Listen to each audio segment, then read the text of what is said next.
Alhamdulillahi Rabbil Alamin. Wassalatu wassalamu ala nabiyina Muhammad wa ala alihi wa ashabihi ajmain.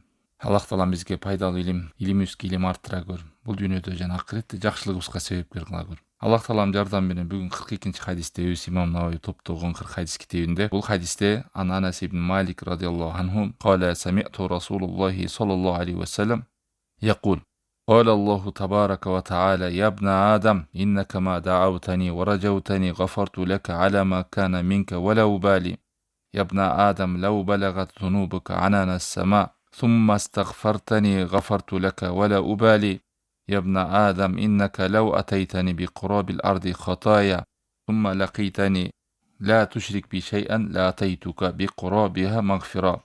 حديث قدسي Тирмизиде келген, Анас ибн Маликтен кабарлап, мен Аллахтын элчисинен уктум деген ушул сөздү уктум дейт. Аллах Таала ошо хадис кудисте мындай деп айткан: адам баласы, сен качанга чейин дуа кылып, менден үмүт кылып турсаң, мен сендеги болгон күнөөлөрдү кечирем. Мен көңүл бурбайм сенде кандай күнөө бар экендигине. Ябна адам, лау балагат зунубука ананас сама. Адам баласы, эгерде сенин күнөөлөрүң асман тиреген булут менден кечирим сурап келе турган болсоң, же кечирим сурай турган болсоң, кафарту лака вала убали. Мен сени кечирем, сендеги болгон нерсеге мен көңүл бурбаймын. Адам баласы, сен эгерде жер бети толгон, жер бетиндей күнөөлөр менен, каталар менен мага келе турган болсоң, мага жолуккан кезиңде бирок ширк кылбай келсең, мага эч кимди шерик кошпой келсең, мен ошо жердин көлөмүндөй сага кечиримди берем деген. Мына Имам Навави ушул хадис менен китебин аяктайт. Бул жерден да далалат кылып турат. Имам Нававинин фикхинен, түшүнүгүнөн адам канча сооп амалдарды кылса да, бирок Аллах сактасын, ширк менен тобо кылбай, Аллахтан кечирим сурабай өтүп кете турган болсо, амалдарынан жардам бербейт. Мына ушул 40 хадисте деле канча деген баптар бар. Бирине бири окшошпогон. Адамдын бул дүйнө жана акыретиндеги камтылган көп пайдалар. Башка алымдар 40 хадис топтосо, бардык 40 хадистин бардык садакаларын эскерген. Биринде зекет, бири орозо, бири намаз. Имам Навави түрлүү тармактан топтогон. Мусулманга ушул бул дүйнөсүнө да акыретине да пайдалуу болсун деп. Анан ушунча 42 хадис топтоп аягында ишарат кылып атат. Көзүңдүн карегиндей кылып сактай турган, акыретке ажалың жетип бүтүп кетсең, Аллахка шерик кылбай кет. Ширкти жакшылап бил. Ошого түшүп калбаш үчүн, оолак болуш үчүн. Сооп амалдарыңа кээ бир адамдар аз кылып, ширкти жакшы түшүнбөсө, Аллахтын жалгыздыгын жакшы билбесе, канча амалар пайда бербей калат, Алла сактасын. Мына ошого ишарат кылгандай бир далалат кылгандай нерсе бар. Шейх Солих Фавзан хафизахулла бул хадиске түшүндүрмө берип, бул хадис кудиси пайгамбар алейхиссалату вассалам өзүнүн Роббисинен кабарлап атат. Сөзү да, мааниси да Аллах Тааламдыкы. Аны пайгамбар алейхиссалату вассалам бизге кабарлап атат. Бул хадис кудисиде 3 сүйлөм бар. Аллах Таалам кайрылган. Биринчисинде Аллах Таалам жалпы адам затына кайрылуу жасап атат. Адам балдары, адам баласы, сен дуа кылгын деген. Жана үмүт кылгын. Сендеги болгон нерсеге мен көңүл бурбай кечирип коем сени деген. Мындайча айтканда, адам биринчиден кандай адам дуа кылат десе, Аллах Таалам жөнүндө адам оюн биринчи тазалаш керек. Ою жакшы болуш керек. Хусни зон деп коет, чырайлуу ой. Аллах Таалам жөнүндө чырайлуу пикири, чырайлуу ою болуш керек. Мына ушул түшүнүк болуш керек адамда. Кайсы бир адам Аллах Таалам жөнүндө жакшы ойдо болуп, жакшы сооп амалдар менен Аллах Тааламга жакындасам, Аллах Таалам менин күнөөлөрүмдү кечирет деген адамдын түпкүрүндө, жүрөгүндө ушул сезим болуш керек. Аллах Таалам ырайымдуу, кечиримдүү, мээримдүү, мендеги кандай адамдык ката болсо да мени кечирет экен деген адам жүрөгүндө үмүт болуш керек. Жакшы ой, жакшы күмөн болуш керек. Мына ошондо адам дуа кылып баштайт Алла Тааламга. Шыктанып баштайт. Үмүт кылып баштайт. Эгер адам баласында кандай гана карама каршылыктары болбосун, күнөөлөрү болбосун, каталары болбосун, бирок оюн тазалап, Аллах Таалам жөнүндө жакшы ойдо болуп, ошол күнөөсүнөн тобо кылса, Аллах Тааламдан үмүтүн өчүрбөсө, Аллах Тааламдан кечирим сураса, Аллах Таалам анын бардык күнөөлөрүн кечирет. Мына ушул нерсени Аллах Таалам өзү жалпы адамзатка кайрылып айтып атат. Бирок шайтан тилекке каршы, ушуга каршы иштейт. Көп адамдарды байкасаңыздар, күнөөнүн артына күнөөгө чөмүлүп кетсе, же бир чоң күнөө болсун, мейли кичинекей күнөө болсун, өзүн таштап салууга алып барат. Акыры барып Аллах таалам жөнүндө жаман ойлоп баштайт. Ташбоор, Аллах мени кечирбейт, меники болбой калды жашоом, мен ушинтип эле өтүп кетем, мен жыргабайм, мен бактысызмын, мен оңолбойм, мен түңүлдүм, мен үмүтүм үзүлдү деп шайтан ушул жака адамды түрттөккөнгө аракет кылат. Ал эми жүрөгүндө Аллах таалам жөнүндө жакшы ойдо болсо, ал адам үмүтү пайда болот. Үмүтү пайда болгон адам Аллах тааламга кайрылып баштайт. Аллахка кайрылган адам көп дуа кылып баштайт. Көп дуа кылган адам тобо кылат. Тобо кылган адам күнөөлөрдөн кайтат. Күнөөлөрдөн кайткан адам жакшылыкка бел байлап алдыга умтулат. Мына ушул нерсени шайтан билгенден кийин адамда колдон келишинче жүрөгүнө жакырчылык, коркутуу, сарсанаа, ар кандай жаман ойлорду салат, васвас кылат. Адам эптеп Кудайга үмүт кылбай калсын, дуа кылбай калсын, Аллахка кайрылбай калсын деп ошол күнөөгө чөмүлүп, күнөөнүн артынан байланып, зависим болуп, Кудай сактасын. Жана алкаштардай болуп, же бир нерселерге азарт болуп кирип кетип атпайбы, бир жаман нерселерге. Ошонун артынан ооп кеткендей болуп, ошондойду каалайт. Ошон үчүн адамдын жүрөгүнө ар бирөөбүз билиш керек. Кандай гана күнөөгө түшүп кетпейин, ким гана болбой, мен тобо кылып, жалынып, жалбарып Аллахка кайрылсам, Аллах таалам мени кечирет деген адам жүрөгүндө ушул ойдо болуш керек. Кандай гана адам болбосун. Аллах таалам Зумар сүрөсүнүн 53-аятында айтат: "Кул я ибадияллазина асрафу аля анфусихим ла тахнату мир рахматилла". Эй Мухаммад, менин кулдарым айткын деген. Алар кимдер? Өздөрүнүн жандарына кандай гана күнөөлөрдү кылбасын, кандай гана зулумдарды кылбасын, эмне күнөөлөрдү кылып алса дагы, алар эч убакта Аллах тааламдын ырайымынан үмүттөрүн үзбөсүн деп атат. Чындыгында Аллах таалам бардык жалпы күнөөлөрдүн бардыгын кечирүүчү дейт. Мына бул аяттан бизге далалат кылып көргөзүп турат. Кандай күнөө болбосун. Мындай күнөөчү болсочу деп, тигиндей күнөө болсочу. Ал улантып кетпедиби? Көп жылдан бери кылып жүрбөйбү? Кандай болбосун. Ал адам тобо кылып, кайрылып, таштап, өкүнүп кайтып атабы? Болду, ал күнөө. Аллах таалам тобосун кабыл кылам, жалбаруусун кабыл кылам, дуасын кабыл кылам, үмүтүн өчүрбөсүн деп атат. Бул күнөөнү кечирбейт да Аллах таалам дебесин. Аллах таалам бардык күнөөлөрдү кечирет. Бардык күнөөлөрдү адам жалынып жалбарып кайрылса, тобосун кабыл кылат. Ошон үчүн адам ырайымдуу, мээримдүү, кең пейил, кечиримдүү Аллах тааламдын эшиги ачык экенин эч убакта унутпаш керек. Мына шайтан ушул нерсени унуттурганга аракет кылат адамга. Аллах тааламга адамдардагы кандай күнөөгө батып кетпесин, эмнелер болбосун, эч ким ал күнөөнү кечирип койду, Аллах таалам бир мүлк эмип кетпейт. Аллах тааламга адамдардын баары күнөөгө түшүп кетсе дагы эч ким Аллах тааламга зыян бере албайт. Болгону адам жүрөгүн Аллахка байлап, жакшы ойдо болуш керек. Ушул жакшы ой, жакшы күмөн деген нерсени шайтан бузганга аракет кылат. Себеби ушунун артынан адам жүрөгүн Аллахка байлай албай калат да. Ушунун артынан адам үмүтү өчөт. Ушундай болсо адамга күнөөлөрү чоң болуп көрүнүп калат. Өзүн өзү таштап салат өзүн адам. Анан жана самоубийство болуп атпайбы? Кээ бир мусулмандардан да өзүн таштап салгандар, жанын кыйып салгандар. Аллах сактасын, шайтан, болду сен бул дүйнөдө деле жыргабайсың. Сен жашааңа да акың жок. Кайсы бетиң менен Кудайды карайсың?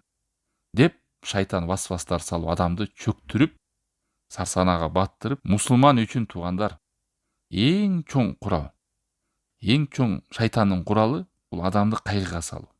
Стресс, нерв, себеби дегенде ошого адам кирип кетсе, бүт мүмкүнчүлүктөрүнүн бардыгы сынат адамда. Дуа кылбай калат, үмүт кылбай калат, өзүн таштап салат. Буйруктарды аткаруудан, тыйган нерселерден тыйылуудан, жакшылыкка умтулуудан бардык нерсени алсырайт. Бул васваска адам кирбей, заматта кандай күнөө болбосун, сиз билиңиз, сиз үчүн эң мээримдүү, ырайымдуу Аллах таалам экен. Аллах тааламга мен жалынып, жалбарып кайрыла турган болсом, Аллах таалам мени кечирет экен. Кайра түшүп алсам да, бул дүйнөдөн өтүп кеткенче, жан кекилтекке келип калганча, жакшылыкта жүрүүдө адамдык касиет менен күнөөгө түшүп калат адам. Мындай болуп калат, тигиндей болуп калат. Жалынып жалбаруудан, дуа кылуудан, үмүт кылуудан эч убакта адам тартынбаш керек. Алдымда ырайымдуу, мээримдүү болгон, кең пейил болгон Аллах таалам турат. Бул биринчи кайрылуусу Аллах тааламдан. Түшүндүк, э? Бул биринчи кайрылуусу болот. Жалпы адамзатка, эй адам балдар, дуа кыла бергиле, үмүтүңөрдү үзбөгүлө, үмүт кылгыла менен, сураңгыла. Мен күнөөңөрдү кечире берем. Силердеги болгон нерсеге мен көңүл бурбайм дейт. Көрдүңөрбү, ошо арткы нерсени козгоо адам кыжалат боло берип, өзүн жемелеп же дуа кылбайт, кээ бирөө ушундай бар. Же үмүт кылбайт. Ошол өзүндөгү бир жаман нерсени ойлоп ооба өкүнөсүң, тобо кыласың, истигфар кылып Аллах таалама жалбарып кайта Аллах тааламга. Болду, стрессмен, анан мен депрессиядамын, мен нервмен бир нерсени ойлонуп эле жүрө берет да. Бул шайтандын васвасы. Эгер ошондон арылам десең, дуа кыл, истигфар кыл Аллах тааламга, кечирим сура и жакшылыкка умтул. Амал менен. Жөн эле баягы жакшы үмүттөмүн деп Кудайың өзүң бере бер, эми оюм пикирим жакшы деп коюп болбойт. Адам ошого амалга түртүш керек. Сураганың чын болсо, дуа кылганың чын болсо, үмүт кылганың чын болсо, бейишти сурайсыңбы? Бейиш амалдарын кылганга умтул. Тозоктон арылууну сурайсыңбы? Тозокко алып баруучу кадамдарды таштоого аракет кыл. Дуа кыласың, себебин аткарасың. Ошондо Алла таалам сага жеңилдик берет, тауфик берет, ийгилик берет, береке берет. Бирөө айтканда, бул каршыда кээ бир адамдар мен балалуу болгум келет дейт, бирок үйлөнбөйт. Каяктан балалуу болот мисалы? Дуа кылат, үйлөнөм деп, анан себептерин жасайт. Мына кудум ушундай. Кечирим сурайсың Алла тааламдан. Тозогунан оолак болгон. Аллах жакшы көргөн кадамдарды адам жасап баштайт. Ошентип дуа, үмүт, анан амал. Ошондо Аллах тааламдын сага берекеси, жардамы түшүп, адам алдыга умтулат. Экинчи кайрылуусу Алла тааламдан. Бул хадис кудүстө. Ябна адам, лау балагат зунубука анана сама. Эй адам баласы, сенин күнөөлөрүңдүн баары керек болсо асман тирегендей болуп кетсе. Ошондо да сен келип кечирим сурай турган болсоң, мен сага кечирем. Сендеги болгон нерсеге мен көңүл бурбайм дейт. Субханалла. Асман тиреген деген ушу күнөөсү адамдык ушунчалык көбөйүп кетсе дагы, керек болсо булуттарга жетсе дагы деген сөз экен. Бул эмнеге ишарат кылып турат? Адамдын тобо кылып келгенде өткөн күнөөлөрүнүн баары кечирилет. Өткөндөгү бүт ызы чуулары, күнөөлөрүнүн баардыгы эмне кылат? Таптаза болот адам.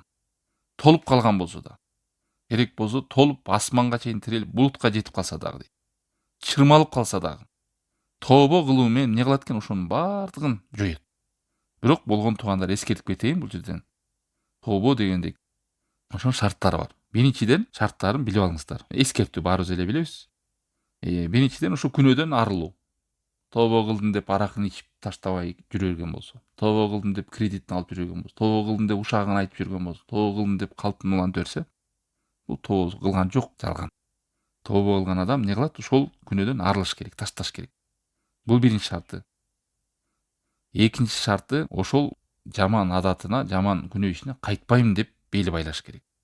Чечкиндүү кадам кылууга, жүрөгүнөн чечим чыгарууга. Болду, ушуну таштайынчы деп. Биринчи таштады, экинчи эмне кылат? Жүрөгү менен дагы чечим чыгаруу. Үчүнчү, ошол болгон нерсеге ыраазы болуп, кээ бир адамдар жана күнөөсү менен мактангандай, убагында мындай кылчумун, тигиндей кылчумун деп кээ бир күнөөсү менен мактанат. Алла сактасын. Бул тобо кылган жок. Сыймыктанып атат ушул күнөөсү менен. Үчүнчүсүнө эмне кылыш керек? Ошол болгон ишке өкүнүш керек. Төртүнчүдөн, эгер бирөөнүгө курдоомат кылып койсо, же бирөөгө зулум кылып койсо, же бирөөнү алдап койгон, же бирөөнүн нерсесин тартып алган, кайтарып бериш керек. Мына ушул 4 нерсе. Анан 5-инчиси бар. 5-инчиси ушу ихлас менен дейт. Ихласта бир бузук ишти таштаганда Аллах таалам үчүн ташташ керек. Мисалы, аракты таштады, ден соолугума зыян экен деп эле таштап койсо болбойт. Ошонун нас менен, Куран менен, хадис менен белгилүү билет, арам экен, Алла таалам мунун артынан каар келет экен деп бир күнөөнү билгенде, ошонун зыян пайдасын көздөп эмес, ден соолугума пайда зыян эле эмес, акыретти ойлоп ташташ керек.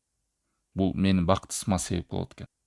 Аллах таалам каар келет экен деп билиш керек. Бул дагы толуктай турган нерсе. Мына ушул 4-5 нерсе менен тобо келсе адамда, бул адамдын тобосу чынчыл. Толгон токой күнөөн кечирилет деген кадамдар болот. Ал эми булар болбосо, анда тобосу толук эмес, Алла сактасын. Бирөөнү капа кылса, барып кечирим сурайт. Акчасын тартып алса, кайтарып берет. Урдуп алса, берет. Зулумду адамдарга кылып, үйүнөн келип тобо кылып койгон болбойт. Ошодон кээ бирөө чаташат. Мына ушул туура тобо. Жанагы асман тиреген, булут тиреген күнөөлөрдү жок болуп кетишине себеп болуучу тобо деген мына ушул шарттар менен келиш керек. Анан Аллах таалам жөнүнөн оюн түздөп, тобого шашылып, жакшы амалдарга умтулса, жананча күнөөнүн баарынан арылып, альхамдулилля, адам жакшылыкта болот. Анан 3-чү кайрылуусу Алла таалам. 3-чү бул хадис кудүстө 3-чү кайрылуусунда бул эң чоң нерсе, туугандар. Эмне дейт? Ябна адам, эй адам баласы, сен мага келсең дейт, кыямат кайымында адам баарыбыз Аллах Тааланын алдына барабыз. Жердин көлөмүндөй күнөө менен келе турган болсоң, жер толгон ушундай кенендикте күнөөлөр менен келе турган болсоң, бирок мага келгенде ушунча күнөөң бар, бирок шерик келтирген эмессиң, ширк кылган эмессиң. Ширк кылса да адам бирок тобо кылып түшүнүп кеткен да, ширк кылбай. Ширк кылбай келсең, мен сага ошондой көлөмдө, толгон көлөм кечирим берем деп атат. Жердин көлөмүндө күнөөлөр толуптур келсе да, бирок сен ширк кылбай келсең, Аллахка шерик кошууда тилиңде болсун, жүрөгүңдө болсун, сөзүңдө болсун, амалыңда болсун, чоң ширк болсун, мейли кичинекей ширк болсун, мына ушул нерседен саламатта келсең, ушул ширктен таза келсең, анда сен Аллах Тааланын кечириминен сен үмүтүңдү үзбө дейт. Аллах Таалам Ниса сүрөсүнүн 48-аятында «Инналлаха ла яғфиру ай юшрака бих ва яғфиру ма дуна залика лиман яша». Чындыгында Аллах Таалам ширк кылганды, Аллахка шерик келтиргенди кечирбейт деген. Андан башкаларды кимге кааласа Аллах Таалам кечирер. Тугандар, ширк жалгыз күнөө, ширк кечирилбес күнөө. Кечирилбес күнөө. Шуга көп адамдар жеңил карайт. Ширк дей бересиңер деп. Адам жакшы үйрөнүш керек. Таухидти, Аллах Тааланын жалгыздыгын тозокто түшүп калганда адамдар кыйкырып бакырганда периштелер сурайт дейм, эмне силерге бул деген, эмне дейт, биз ааламдардын Роббисин башка нерселерди теңеп алыппыз деп. Аллахка шерик кошуу, теңдеш кылуу, Аллахтан башкаларын дуа кыла турган нерсе кадамдар кылуу, ширк жүрөктө болот, тилде болот, амалда болот, чоң ширк бар, кичинекей ширк бар, жашынган ширк бар. Ошолорду адам үйрөнүш керек. Максатыбыз ошого түшүп калбаш үчүн. Себеби Аллах Таалам катуу эскертти. Кимде ким тобо кылбай ширкте өтүп кете турган болсо, мен аны кечирбейм деди. Ушунча чоң күнөө менен келсең дагы, бирок ширктен таза болуп келсең, мен сага ошончо көлөмүндөй, жердин көлөмүндөй күнөө менен келсең, жердин көлөмүндөй сага кечирим менен тосуп алам дейт. Ал эми ширктен башка күнөөлөр менен анда жасай берейинби деген ой болушу мүмкүн адамда. Жок туугандар, күнөөлөр да экиге бөлүнөт, Чоң күнөө бар, анан кичинекей күнөө бар. Кичинекей күнөөлөр намаздан намазга, орозодон орозого, умрадан умрага, адам истигфар кылуу менен астагфирулла деп айтуу, сооп амалдарды кылуу, ошондой кичинекей күнөөлөр кечириле берет. Тобо кылбаса деле. Жана тобонун шарттары менен келбесе. Ал эми чоң күнөөлөргө жанагы тобонун шарттары керек туугандар. Ошону чаташпаш керек. Себеби чоң күнөө менен кыямат кайымында Аллах Тааланын алдына барганда, кааласа Аллах Таалам ал адамдын күнөөсүнүн көлөмүндөй, ошо күнөөсүнүн абалына жараша азаптап коюшу мүмкүн. Ал Аллах Тааланын каалоо алдында. Анан болгону бул ширк кылбаган адамдар тозоктон бөлүк калбайт да. Ошол күнөөсүнүн көлөмүндө жатып туруп кайра чыгат. Аллах сактасын, ал эми капыр адам, Аллахка шерик кошуп кеткен адам тозоктон чыкпайт.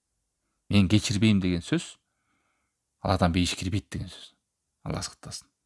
Ал эми башка күнөөлөр болсо, чоң күнөөлөр мисалы, ал Аллах Тааланын каалоосунун астында. Кааласа кечирип коет, сүйлөшүп туруп, же заматта кечирет, тозокко да киргизбейт. Себеби ал адамда ширк жок, капырчылык жок. Кааласа Аллах Таалам аны тозокко киргизет, ошол күнөөсүнүн көлөмүндөй тазаланып чыгат. Бул үчүнчү кайрылууда эң коркунучтуу болгон, Аллах Таалам бизге кайрылып ширкти эскертип атат. Адам баласы, сак болгун. Ширктен оолак болгун. Ширктен саламатта болгун. Ширк кылып келип калбагын мага. Себеби мен ширкти кечирбейм деп атат. Шайтан ошол адамды дагы ушул жака жыкканга аракет кылат. Эң биринчи адамды буза турган, азгыра турган шайтандын биринчи жолу адамды ширкке же капырчылыкка жыгытуу, кулатуу. Адан жыга албаса, анан бидатка жыгуу. Анан ага жыга албаса, чоң күнөөгө жыгат. Андан да жыга албаса, макрухаттарга, андан да жыга албаса, эң зарыл менен зарыл эмести чаташтырып салат. Андан да жыга албаса, адал нерселерди, мубактардын эшигин ачып салат адам. Эс алып кыдырып жүрө берет да ошентип, бул адалго, бул туура эле да эч нерсе болбойт деп, канча өмүрүн өткүзүп салат. Мына ушинтип 6 кадам менен шайтан адамды кандай жол менен болбосун кулатууга аракет кылат. Азгырууга аракет кылат. Бул нерседен бизге маалым болот. Адам ширк менен кетип канча амал болсо деле пайда бербей калат адам. Себеби Алла Таалам эмне дейт? Ширктен саламатта кел деп атат. Керек болсо жердей күнөө менен келсең дагы, ширктен оолак болсоң, мен сага жердей кечирим берем деп атат. Канча сооп иштерди адам жасаса да, бирок ширк менен келе турган болсо, ширктен тобо кылбай өтүп кете турган болсо бул дүйнөдө, анда Аллах Тааламдын кечиримин үмүт кылбай эле койсун деген сөз. Ал чоң коркунучка дуушар болгон адам. Кимде ким ширк менен өтүп кете турган болсо, аны Алла таалам кечирбейт. Аяттарда канча келген, хадистерде канча келген. Мына бул жерде хадис кудсиде Алла таалам жарыя кылып кабарлап атат. Ал эми ким таухидте өлүп кеткен болсо, Аллахка шерик кошпой, кошсо да тобо кылып түшүнүп, кайтып өтүп кеткен болсо, ал күнөөкөр болсо дагы, фасик болсо дагы, чоң күнөөлөрдү кылып жүргөн болсо дагы, ширктен оолак болсо, ал сөзсүз Алла тааламдын ырайымына, кечиримине дуушар болчу адам. Мындай жердин көлөмүндөй кечирим кимдерге туш болот дейт? Таухид ээлерине, ыйман ээлерине, Аллахка шерик кылбаган, капырчылыкта өтүп кетпегендер, ширкте өтүп кетпеген адамдарга мына ушул чоң көлөмдөгү кечирим дуушар болот. Ушундай кечирим керек болсо жер бетин толтура турган. Жер бетин толтурган күнөө менен келди эле, жер бетин толтурган кечирим менен Алла таалам тосуп алды. Себеби Алла тааламдын кечирими кенен. Чындыгында сенин Роббиң кечирими кенен деген. Күнөөлөр канча чоң болсо деле ал чоң болуп, кечиримге тоскоолчу жай болбойт. Ширк менен капырчылык болбосо. Мына ушул хадис кудсидеги Аллах тааламдын 3 жолу бизге кайрылды. Бул нерседе ыйман ээлерине, Аллах тааламга жалгыз сыйынган адамдарга чоң сүйүнүч бар. Субханалла, бул хадисти эстеп жүрөйлү. Бул эмнеге түртөт бизди? Үмүтүбүздү өчүрбөйлү. Шайтандын жанагындай салган кайгыларына, васвасаларына азгырылып кетпейли. Аллах таалам жөнүндө жакшы ойдо болойлу. Дайыма дуабыз менен жалынып, жалбарып, истигфарыбыз менен жашообузду өткөрөйлү. Тобо кылуу менен кандай гана күнөөгө түшүп алба, кандай гана катаны кылып алба, эч убакта үмүтүңдү үзбө. Мейли ширкке түшүп кетсең дагы тобоңду үзбө. Себеби бул ширк кылуу дегенде, туугандар, жакшы эстейли. Кээ бир адамдар ойлойт экен, ширк кылуу деген бир ширк кылып алсам болду. Жок. Адам ошону түшүндүңүз илим менен, бул ширк турбайбы? Ширк дегенде тилде теңдөө бар экен, жүрөктө, амалда деп түшүнгөн нерседен тобо кылып кайткан сайын сиз эмне кылдыңыз? Ширктен кайттыңыз, тобо кылдыңыз деген сөз. Ошол тобонун эшиги жабык эмес деген сөз. Ачык. Жана ошондой эле бул жерде катуу эскертүү бар хадис кудсте. Ширк ээлерине, капырчылыкта жүргөн адамдарга, алар тезинен эсине келип, ыйманга келип, капырчылыктан, ширктен чыгып калыштыгына. Антпесе Аллах тааламдын кечирими жок аларга деген. Кимде ким ширкте же капырчылыкта өтүп кете турган болсо, Алла сактасын, иши бүттү.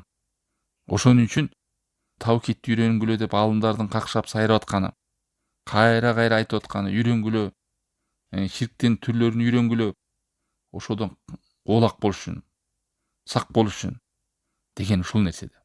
Себеби бул эң чоң күнөө, кечирилгис күнөө. Ошону билбей, үйрөнбөй, түшүнбөй ширкте өтүп кетүү кандай коркунучтуу. Ал эми ким Аллах тааламды жалгыздап таухидте өлүп кете турган болсо, анын күнөөлөрү ушундай чырмалган көп болсун, керек болсо жерди толтурган болсун, бирок жалгыз Аллах тааламдын өзүнө сыйынып, ширк кылбай кете турган болсо, Аллах таалам аны кечирет. Ширктен оолак болгондугунда, ширк кылбагандыгында. Бул жерде эмненин артыкчылыгын даңазалап турат? Таухидтин артыкчылыгы. Жана ширктин коркунучтугу. Жана ошондой эле адамдын тобого шашылыш керек экен.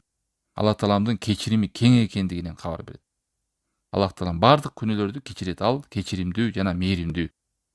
Жыйынтыктап айтканда, биз билдик бул хадис кудсиден биринчиден дуаны айтпады.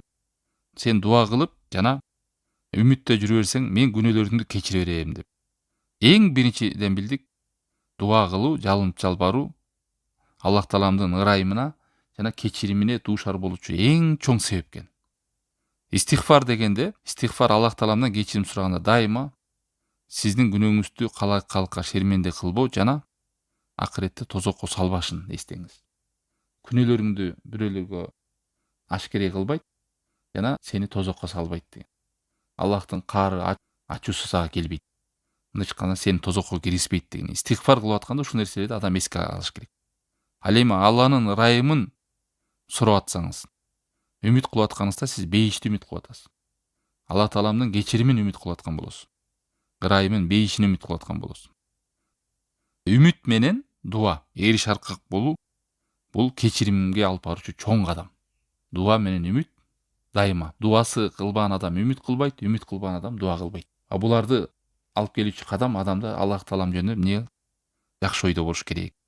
Жана ошондой эле дуаң дагы, үмүтүң дагы жардам бербей калуучу кадамдар бар. Адам не кылса, эгерде ширкке, капырчылыкка түшө турган болсо, же болбосо ушунун үстүндө амал коштобой турган болсо, жана жакшы ой, жүрөк таза болсун дегендер барбы? Намазы жок. Алла сактасын. Тобонун кадамдары кыла турган кадамдары жок. Болгону эле менин үмүтүм жакшы дейт да. Эми бул дүйнөдө жыргап атам, жакшы эле жашап атам, Кудайдын көзү түз экен. Эми акыретке барса деле кур калтырбастыр мени деген адамдар бар. Эч нерсенин иши жок. Ширкти деле үйрөнбөйт, таухидти да үйрөнбөйт.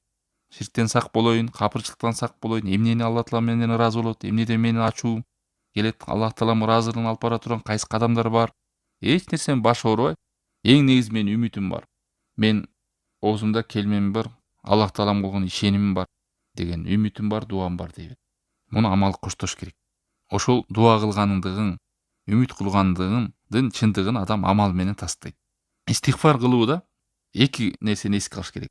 Жана да эскерип кеттим, чоң күнөө менен кичинекей күнөө. Чоң күнөөгө тобо керек. Ал истигфар менен чечилбейт ал нерсе. Астагфирулла деп калса эле чоң күнөө кечилбейт ал менен.